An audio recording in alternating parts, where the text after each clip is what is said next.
Behind every memorable character is a memorable costume, and behind every costume is a costume designer. Their job is to create a look for each character that serves the needs of the story, sometimes to make a character stand out from the crowd, sometimes to blend into one, but always to make sure that they're clothed in the appropriate attire. That's the definition of good costuming, that it's the most appropriate. That's the most appropriate thing for the character to be wearing in any scene.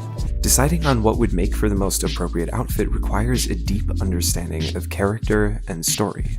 As a costume designer, sometimes we're more like psychologists, figuring out our characters, where they would shop, what kind of clothes they would wear, how messy or neat they were, where their station in life. And basically we set the time and the place with our costumes.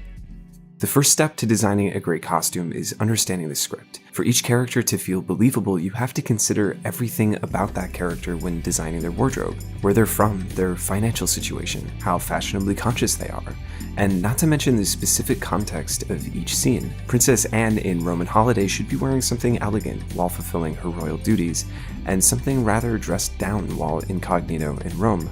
This is what we call transformation through wardrobe. The main things that I want to be very sure and explain to you that fashion is not the primary thing, the primary effort in motion pictures is to tell the story.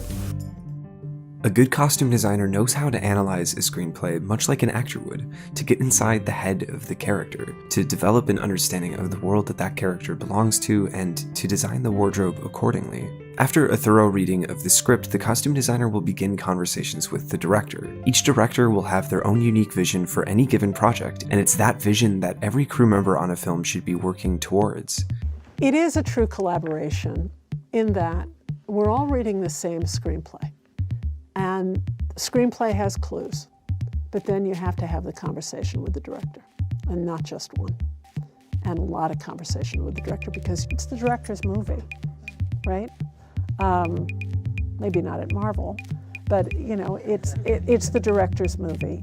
Those conversations are crucial to understanding what themes are going to be explored, the transformations a character may go through, and how the costume should reflect that. How color can be used to subtly imply a character's pride in their heritage and subsequent journey to a new country, or how it can show us that a character has fallen in love, or to show us that a character has fallen out of it. A costume can show us a character following in his father's footsteps, a character's descent into a criminal underworld where moral lines become increasingly blurred, or foreshadow a character's affinity for pretty things. There is something about him that is slightly vain, that little neckerchief that he wears. So again, it comes back to starting to let the audience know beforehand that there is something about Smeagol that isn't as endearing as a hobbit. There are endless possibilities for costume design to contribute to the storytelling, and that's something that the costume designer and the director will work closely together to achieve.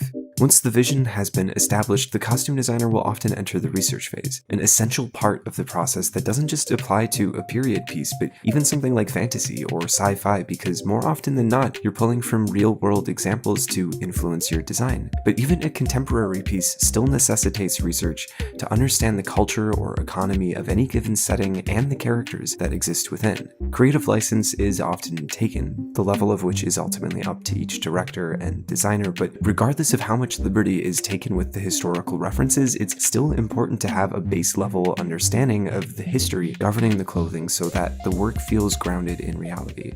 Nearly every design choice has a practical function underlying the aesthetic. Understanding why something is designed a certain way allows a designer to create a costume that feels convincing within its narrative. This of course involves further collaboration with other crew, such as the hair and makeup department or the production designer, to follow the same guidelines as far as color palette or tone, to make sure that each costume can fall into place within the larger tapestry. Before any design is manufactured, it starts as a sketch. Not only does this allow for quick changes if a certain fabric or color isn't working with the rest of the crew's designs, but most importantly, it saves the entire production valuable time and money. It also gives the costume designer the opportunity to explore their best options based on things like budget, the specific actor, or a costume's functionality, say designing an outfit that can cover the stunt rigging for Neo in The Matrix. But whatever criteria may be influencing different design decisions, I think the most important thing to realize about costume design is that everything you see a character wearing, from the lead actors to the background extras, is designed. Nothing is random. Everything in the frame is designed to tell one story.